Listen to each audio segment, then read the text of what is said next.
This episode contains discussions of PTSD, anxiety, loneliness, and broader mental health issues. Listener discretion is advised. If you need to talk to someone, resources are linked in the episode description. Psychology has been about human-to-human interaction, but more and more there's recognition that machines may be able to augment the interventions that had traditionally been delivered by other humans to humans and actually assist people in dealing with quite serious mental health issues. This is Dr. Carolyn Semmler, an Associate Professor of Psychology at the University of Adelaide. She leads the Applied Cognition and Experimental Psychology group and is pushing the field of mental health treatment into new territory. It's easier often for people not to feel that pressure of the stigma associated with mental health issues when they know that they're not talking to another person. So they're talking to an intelligent agent who can give them meaningful responses, but they know that that's not going to be another human being who may well be judging them. Hi, I'm Professor Andy Lowe, and today we're joined by an advocate for better mental health practices in Australia.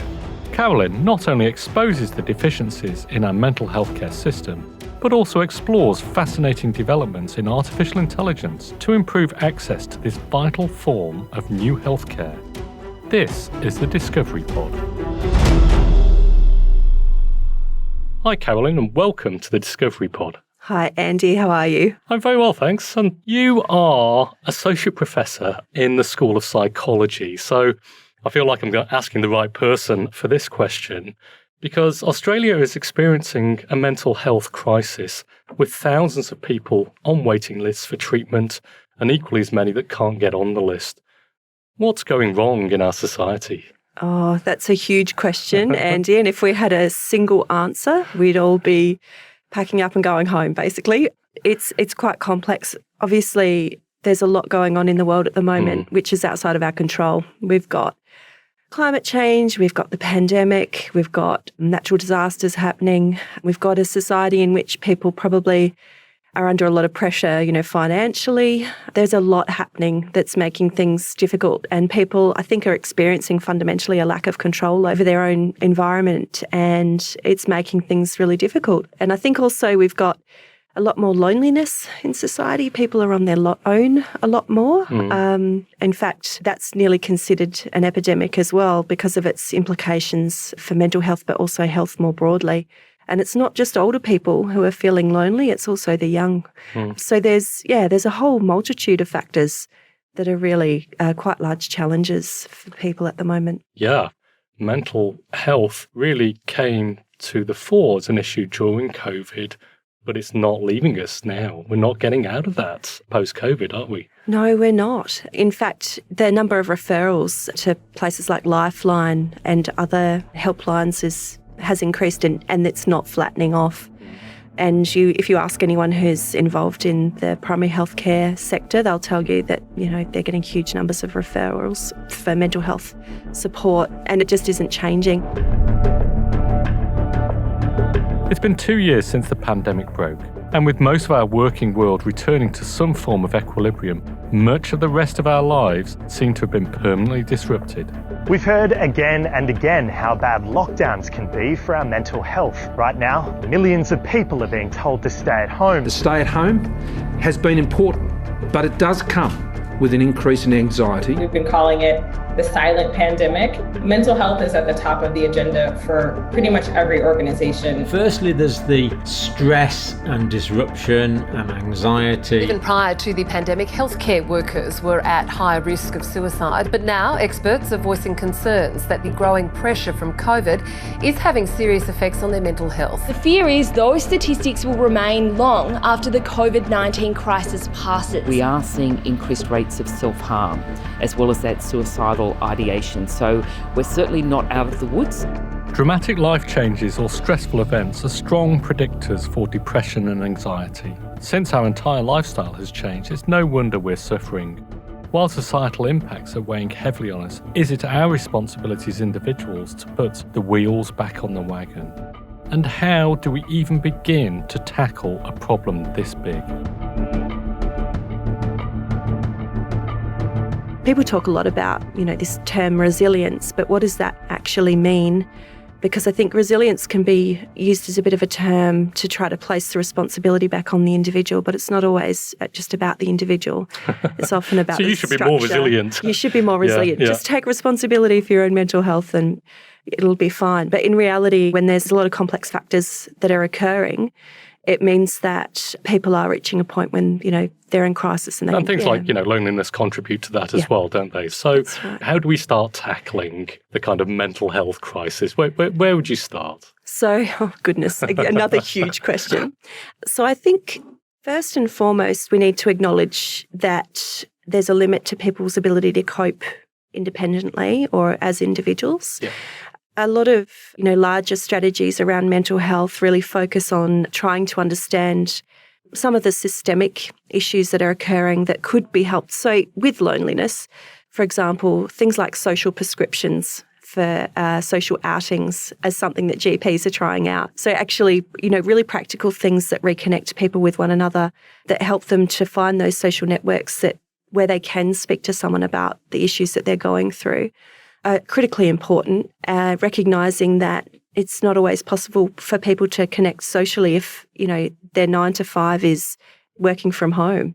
So some of the changes that have been positive in some regards have also taken away some of those networks and some of that reservoir of positive experience that can help people to manage their mental health. Yeah. And so, that reconnection is part of that. But also a lot of your research is actually looking at the potential applications of artificial intelligence and other technologies. So how can computers help with this whole paradigm? Yeah, it's a really interesting new kind of field of endeavour. So fundamentally, psychology has been about human-to-human interaction, but more and more there's recognition that machines may be able to assist or at least augment the interventions that had traditionally been delivered by other humans to humans, and actually assist people in dealing with quite serious mental health issues. So for a long period of time, psychologists have been using computer-aided support systems for diagnosis and treatment, sometimes, for example, with regard to things like phobias and anxieties. There's also a lot of apps now on phones that are about trying to regulate mood and emotion. There's like an entire kind of ecosystem full of different technologies that people are starting to explore to apply to different mental health conditions and symptoms, both to diagnosis, early intervention, but also then to treatment and monitoring post-intervention. So it's an enormous field. In my own work, we've been focusing in particularly on the issue of trying to understand what happens when people are exposed to online content that's quite negative and unsettling? What happens to them physiologically and psychologically that might then lead them to experience some of the symptomatology associated with things like post-traumatic stress disorder, so intrusive memories and thoughts that are problematic and that can lead them to become unwell. So that work is using multiple different types of technological approaches, including video analytics, psychophysiological measurement, and then ecological momentary sampling, which is basically trying to follow that person up over time and getting a self-report of their mood and their thoughts and whether they've had any intrusive thoughts or memories over a period of time. So we can use that data then to feed into an algorithm that's basically trained for that individual person to see whether or not they're going to have, that kind of negative consequence of exposure. Yeah. So you can monitor that and look at that, but how do you develop or help develop strategies for people to cope with that kind of scenario? Presumably you're getting to the pointy end with the research. To look at the incidence of PTSD and other issues. I love ecological momentary sampling as a methodology. Maybe delve into that a little bit more and kind of really take us through how this works. Okay, so ecological momentary sampling is really another way of getting a moment-by-moment indication of that person's mental state throughout the day. So you might have, for example, we might have exposed people or known that a person has been exposed to an event or an image or a video or something.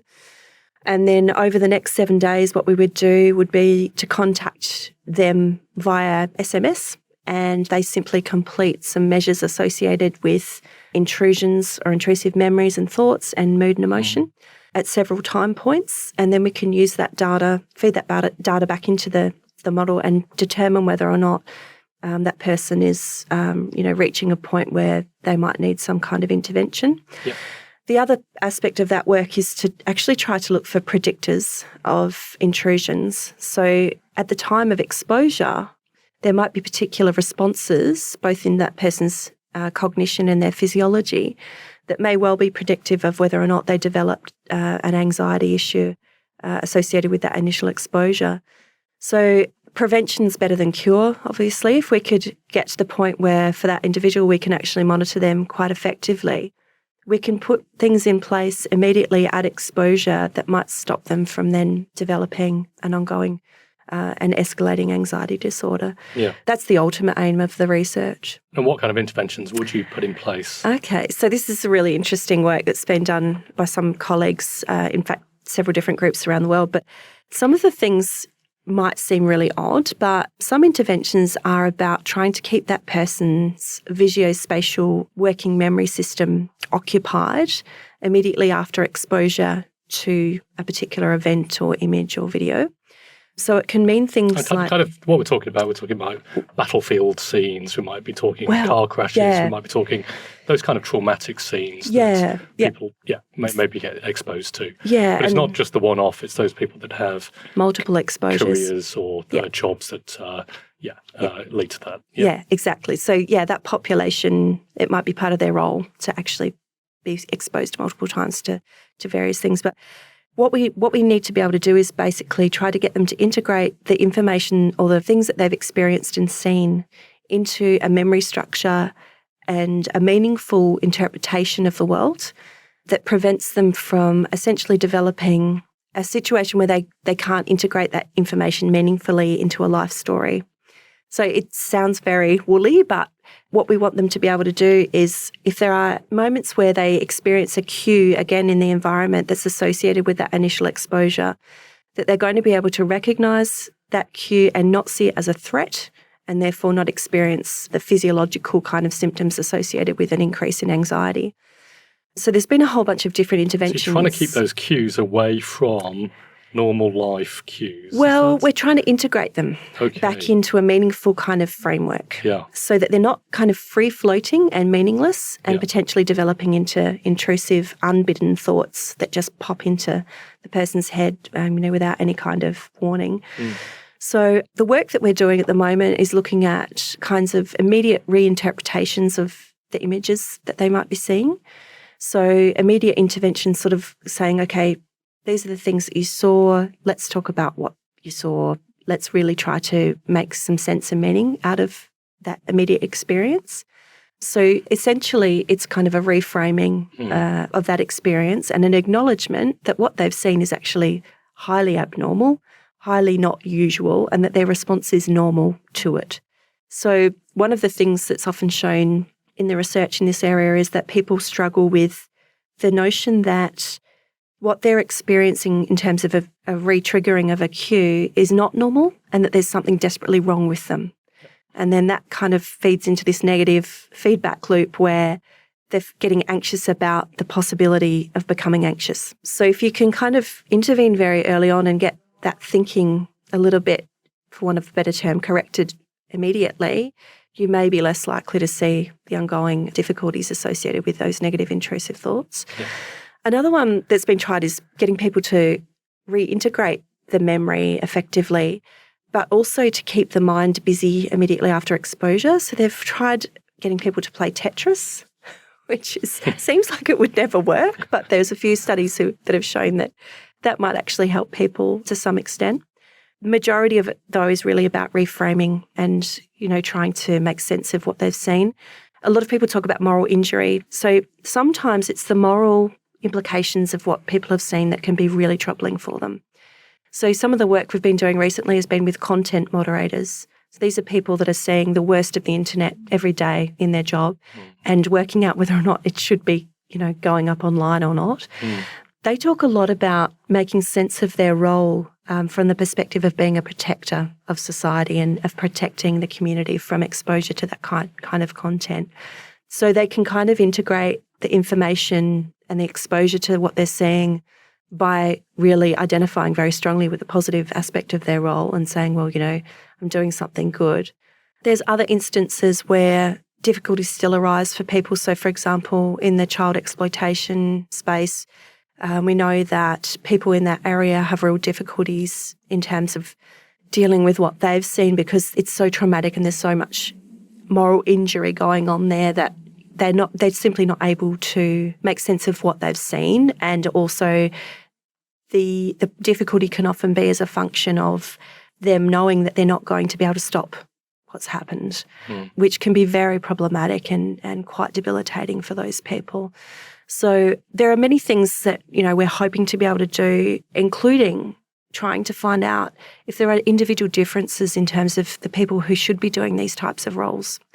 So for some people, they should never be exposed to these types of roles because for whatever reason, they don't have the psychological makeup to be able to... Just too sensitive. Yeah. Yeah. And even if they think that they might be able to handle that role, it may be the case that, in fact, they're not suited to it.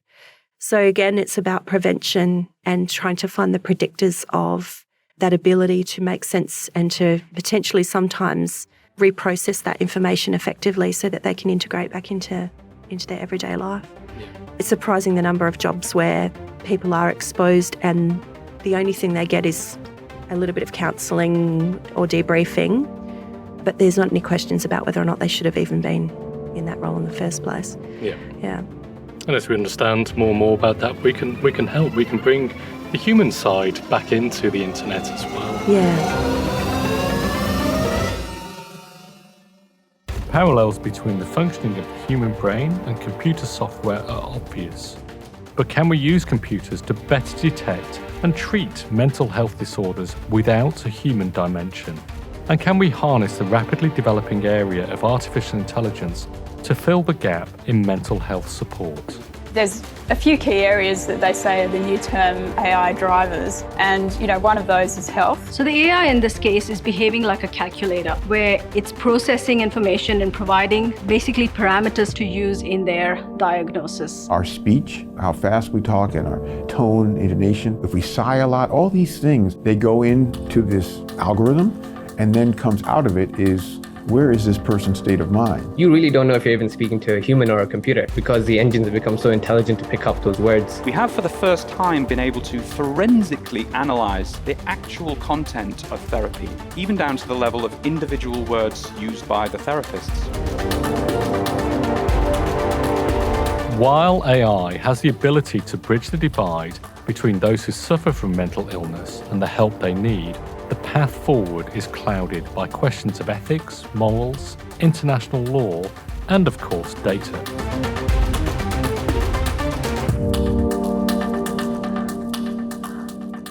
Yeah, so there is a bit of research now suggesting that you can lower the barrier to seeking help and seeking support by not having another human interacting with the person. Hang on. You can lower the barrier by not having a human. Yes. How does that work? So it's easier often for people not to feel that pressure of the stigma associated with mental health issues when they know that they're not talking to another person. So they're talking to an intelligent agent who can give them, meaningful responses, but they know that that's not going to be another human being who may well be judging them and sitting there thinking, this person's crazy.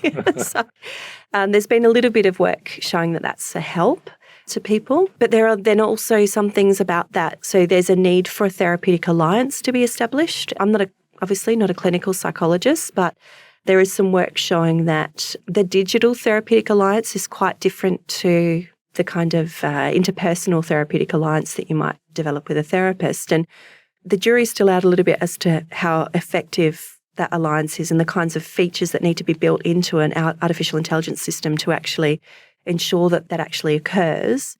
And I guess there's also issues to do with monitoring people for, the seriousness of the mental health issue that they're experiencing and if they're in danger and whether they actually need to have immediate help. So it's not an easy problem to apply technology to.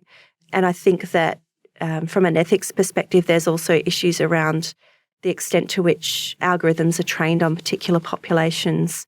For example, if you train an algorithm just with a particular population or group, then of course it's only really going to be effective within that population or group. And as soon as you take it out of that, you might find that it's actually not as effective in terms of the responses that it provides. Some of the language models that are now developed and are openly accessible on the internet are incredibly sophisticated, and they're trained across a huge corpus of culturally diverse content online. So they're less culturally bound than perhaps some of the earlier models, which were, trained on very narrow data sets. But the question is, how do we feel about talking to an artificial intelligence algorithm? And what, from an ethical perspective, do people need to know that it's an intelligent agent they're speaking to and not a real person? Because there's issues there to do with what happens to that data. Because as you're interacting with that agent, presumably that data is going then back into the algorithm and it's retraining if it's an adaptive algorithm. So is it okay for that data to be used to improve the model?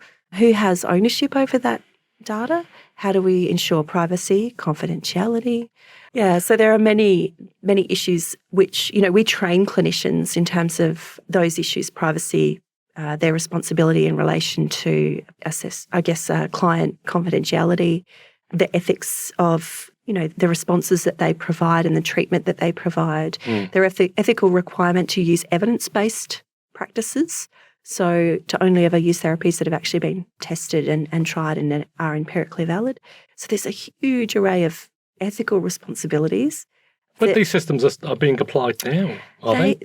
We can interact with them now. You can, yes, you can. And so, what kind of context are they being applied within? So there are different online chatbots that you can use for various interactions. In some countries, there's governance around them that's a little bit more strict than other countries. Yeah, they're out there. It's certainly not the case that they're still in development. They're being applied still. It's, from what you've described, really getting quite sophisticated and getting more sophisticated. Absolutely, yeah. And as time continues, the prediction is that they will be indistinguishable from interacting with, an actual human. What does that mean for for our choices and our what we choose to divulge, the meaning that we derive from that interaction?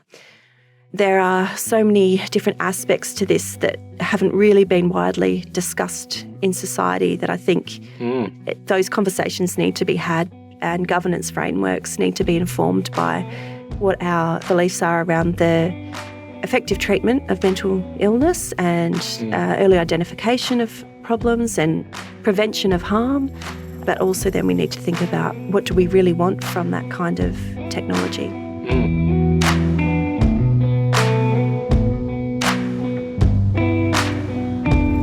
But that hasn't stopped a trickle of AI-powered therapy bots, or wobots, from entering the market and finding their way onto our phones.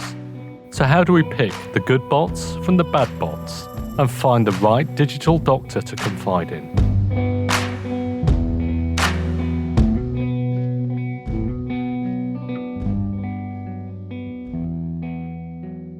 You talked about some of the automated services that are available online. How do we get access to those? Do you go to your GP? Is there apps that you can download? And what's the most trusted source of getting to the available help at the moment? So at the moment, it's like the Wild West, I'm afraid. You can actually very easily download different types of mental health support apps onto your phone. There's been quite a spate of them as well recently. I've seen quite a few on my feed that come through, and it seems to be, wellness and things are the latest thing, aren't they? They are the latest thing. The difficulty is that the average person doesn't really know how to evaluate the evidence base for them. So one good source of information is the Australian Psychological Society. And any registered psychologist really is going to have a good idea of what's evidence-based and what isn't. There are particular apps that have been developed within universities and have very good empirical evidence behind them. And then there's others that have kind of been developed by someone who's decided that they're just going to come up with a mental health and wellbeing app, which is quite problematic at the moment. And it is a bit of an ungoverned space. Because there's no standards. You can just write a program and then sell it. Yeah, that's right. So there are trusted sources in terms of, the empirical evidence behind things. But definitely, if you're seeking that kind of support, have a look at the APS website, and they can give some good direction around that. And in the United States has the APA, which is kind of the equivalent of our APS.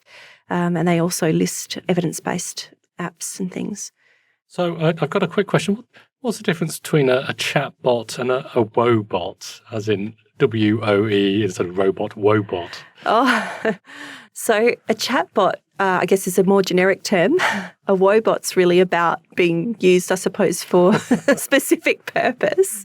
But both of them work, in the same sort of way, in that it's a dynamic interaction between an intelligent agent and you, with the idea of the wobot probably being a little bit more about trying to modify your mood state and get you thinking in a way that's going to improve your current mood. But yeah, again, evidence base for those things is still being built, and yet they're out there in the world. So yeah. And I guess, technology and AI is filling some of the gap, which is basically that we don't really have enough psychologists and psychological support in society. Why aren't we training more people to actually do those really important jobs? This is the big question, and one that our undergraduates are always asking us. And really what it comes down to is there's a training bottleneck. So there are only so many qualified, endorsed supervisors in Australia that can take on trainees. So much like in medicine where you might train for a particular specialisation, in psychology you also have to train for a specialisation, and it requires thousands of hours of actual placement with an experienced supervisor who can train you in the interpersonal skill set required to be an effective clinician. So there are only so many people in that workforce. They're also an ageing workforce, so it's quite a difficult bottleneck at the moment, and one challenge that we're really having to look at and try to work out how do we actually get people who really want to become psychologists through that training pathway in a more efficient manner. But at the moment, because of our requirements around the levels of competency required for a clinician, it's just a matter of not having enough clinicians already out there in the world. Yeah.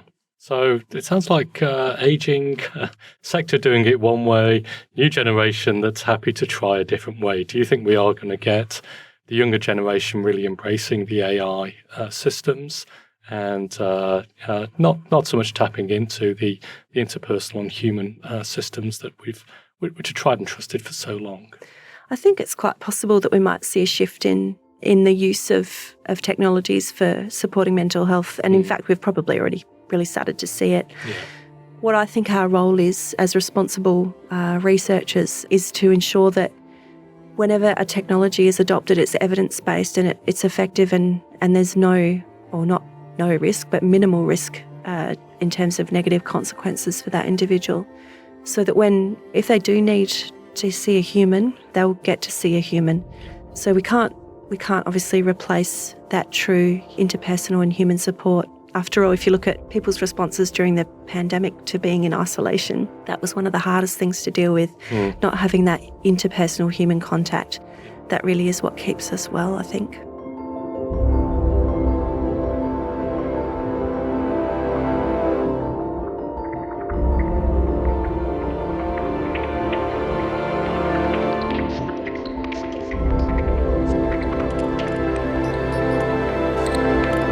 Carolyn, imagine you've been awarded a massive grant to do whatever you wanted. How are you going to make history? That is an awesome question, and let me just reflect on that possibility of a large amount of research funding. Untied funding, to do whatever you wanted. Over a 10-year period, no questions. Goodness, I think that I'd look at where people are suffering the most in our society at the moment. So I'd look at how well we're doing at looking after the most vulnerable people. And I'd start to ask some questions about whether or not we could direct some of our knowledge and the fundamental discoveries that we're making now about human cognition, emotion regulation, all of those things, how we could direct those things towards helping those people most vulnerable. I think one of the things that I've learned is that you can do a lot of really technical and difficult research, but unless you're actually impacting the people who need it the most and you're making a difference to their lives, then it's kind of not that meaningful. Kind of theoretical, isn't it? Yeah. So you need to have that sense that people's lives are improving as a function of the research dollars that are being invested in your work. So I think, I'd direct my attention towards those groups and try to see how we can help people who are really suffering the most at the moment. Yeah. Carolyn, thanks very much. That's been a really fascinating chat around, the interactions between psychology, technology and AI. And thank you for being on the Discovery Pod. Thanks, Andy.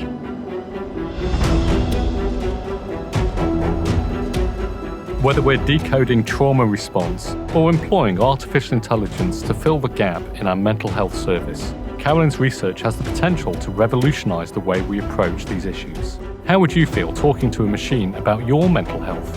Would you be comfortable in having your feelings turned into data? Would you be prepared to listen?